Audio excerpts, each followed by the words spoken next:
New York, big city of dreams.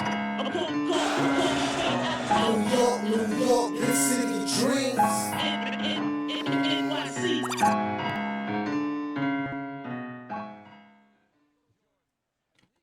What's going on? It's Jailers from Knick Of Time Show here, give you that Knicks talk just in the nick of time. And I'm back with my guys after a long way off to talk about some potential Knicks news and rumors that's going around Knicks Nation. So let's talk about it. Shout out to my guys, Ryan G and Latin Assassin Lee Escobedo in the building. All right, cool. So let's get to it. Today, guys, we're talking about Donovan Mitchell. Now, Donovan Mitchell was rumored to be a done deal almost coming to the Knicks last summer. The Knicks were engaged in trade talks with Danny Ainge. Danny Ainge wanted the farm, the milk of the cow, and everything that came along with Donovan Mitchell to come to the Knicks from the Knicks.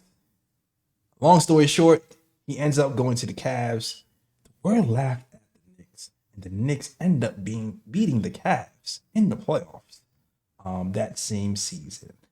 Now, I don't think Donovan Mitchell liked that very much, and he didn't want to. He always wanted to be in New York for sure. And now we're looking at some news that's come from Brian Windhorst, and this is what the news says. It says Donovan Mitchell is not expected to sign an extension with Cleveland this summer. Donovan Mitchell, he has a player option in 2025, 2026, so he can absolutely opt out. And I can see a scenario where the Cavs are, forced to kind of move him because they don't want to lose him for nothing. They did give up 3 first-round picks, Harry Marketing and Colin Sexton and other players to get him here. So Donovan Mitchell could very well be on the Knicks radar. How do you guys feel about that? Let's start with Lee. Would love to get him as a free agent. There's a lot of risk trying to make the 6-1 backcourt 2 defensive liabilities and him and Brunson together. You saw it had some issues with Cleveland. Also, all 3 of those guards, including Garland, are very on-ball dominant. Brunson wasn't able to meet his full potential playing next to Luka, a very high usage on-ball player as well. I think he would have some similar issues acclimating to Mitchell, and I think it's a little unfair to Brunson at this stage of his career to ask him to take a step back and acclimate to Mitchell, as well as to ask Mitchell that. And I think you have to give up a lot. Cleveland would want to recoup most of what they gave up for Mitchell in the first place. So I think the trade, I'm not high on the trade for him, even if it's one of desperation on Cleveland's part. I'd much rather sign him in free agency after he's traded to another team and then becomes a free agent because you know where he wants to go. He wants to go to New York. I think it would be dangerous to do a Carmelo situation where you're trying to trade for someone who will probably come to you anyways in free agency. So if we get him super, super cheap, into it, I think we can make it work, but there are some liabilities and I wouldn't want to overpay and then have to deal with those liabilities later. Well, Lee, I will have to say, the way we are situated right now with the cap, there isn't a way where we can just sign him outright as a free agent. Like we are at that first apron where we are cap strapped. So if he is going to be in New York, it has to be via trade. That's one thing. And 2, I said this before, I got crapped for it during the playoffs. I feel Recording like stopped. I feel like Jalen Brunson is better than Donovan Mitchell is. I feel like Donovan Mitchell is the flashier player, but when you look head to head, Brunson has taken him out twice in the playoffs. And when it comes to clutch situation, our boy Brunson is top 5 clutch player in the NBA. And when you need a bucket, we've seen him do it versus the Cavs. We've seen him do it versus a top defensive team in Miami. We lost Miami because we didn't have nobody to help him out, but he delivers in the clutch. So even if we do bring Donovan Mitchell here, I still feel like I'm trusting Brunson with the ball with the game on the line, and it's almost like a 1-1A to me. That's how I would see it. But also, I do agree. Like, I still have my reservations about having a short backcourt. And I always said that. So even though this could be a possibility, and probably the most realistic possibility, to be honest with you, because of his ties to New York, you already know Knicks tried to get him, and I can see this happening. I would have some reservations. Like we would really need an elite 3 wing here if we bring Donovan Mitchell here for it to work, a la the freaking Raptors. You know what I mean? Because when the Raptors Yeah. had Kawhi Leonard, but they also had the short backcourt. Like they had, yes, they had the short backcourt with Kyle Lowry. But they also had Kawhi Leonard. So the only way it could work is if we had that really elite defensive winged 3. But in my eyes, I would try to go more the Embiid, Giannis type of route personally. How do you feel? You're About right that? about the salary cap. Yeah, But I'd both say by the time he's a free agent, our salary cap would look a lot different than it does right now. So we might only have to include like an extended IQ or an extended Quentin Grimes at that point for Donovan Mitchell to make the salary work, or a combination of a few different contracts. But and when he's a free agent, it's going to be 2 years in the future with the player option. So certain guys on the roster right now who are taking up space, like Fournier and Hartenstein, won't be there anymore. right. I guess my question is, because you know what teams do, if they have an inkling that he's not signing an extension, much like what the Utah Jazz did, they'll try to move him early. You know what I'm saying? So that's what I'm really alluding to here. Ryan, I don't know if you have anything to add. Yeah, I think my opinions about a small backcourt have been heard on previous podcasts, of course. I'm not really a fan of the small backcourt, and I do believe because the setup in Cleveland, at least because Cleveland was one of the top defensive teams in the NBA, Yeah. even with that small backcourt, and the reason why they were able to still defend despite having both Mitchell and Garland in the backcourt is because basically the front 3 are all defenders. You have Okoro on the wing. You have Mobley, who's a good, defensive big, and then you have Jarrett Allen in the middle, who's also a good defensive big.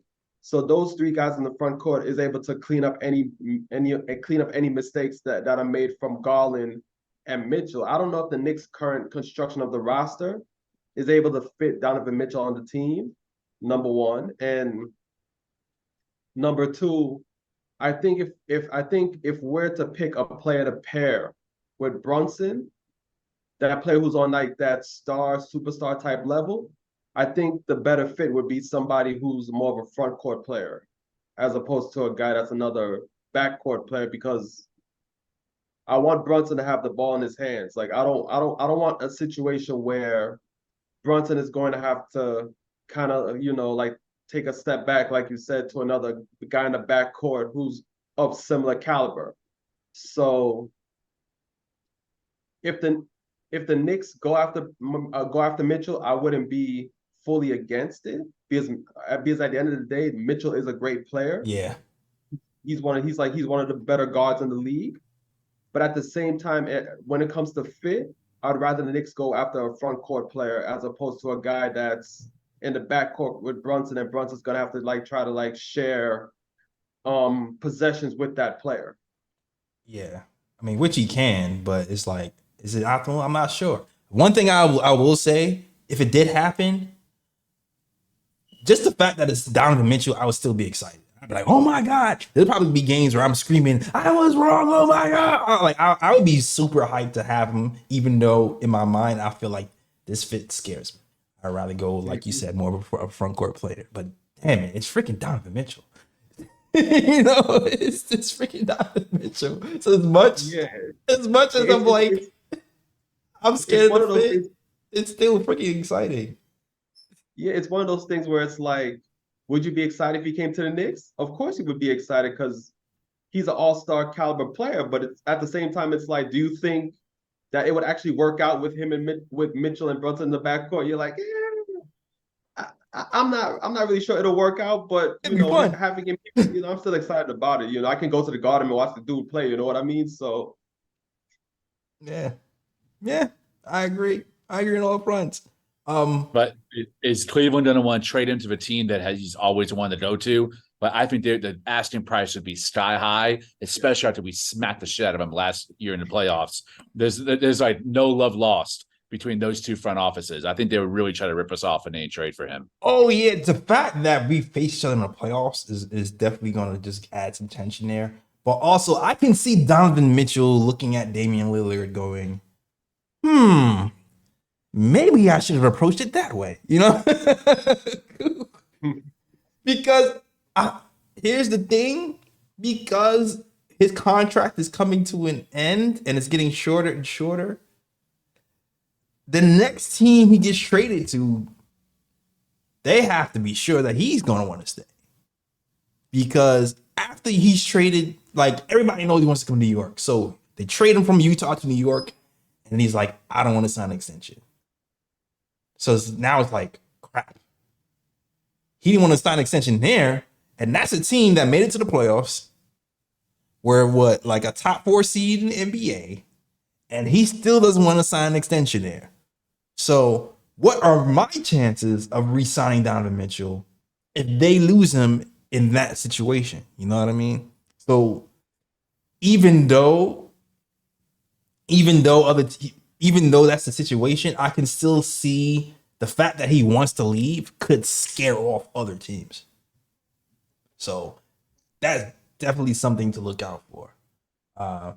Side note, as much as I don't like it, I can see Brooklyn being a little dark horse to get him. Yep, agreed. Yeah. Like, I almost want Cleveland to keep him after. After considering that. You know what I mean? It's like, the Nets? Yeah. Whatever. But it is what it is at this point. Would I love Donovan here? I would love him here, though I think he's the perfect fit. I would have some question marks. I still would rather an Embiid or a Giannis situation. That is a better situation for me in my head when it comes to the New York Knicks. All right. That is our show, guys. Thank you guys for watching and joining us. And we out of here. We'll see you next time. Peace. New York, big city dreams. New York, big city dreams.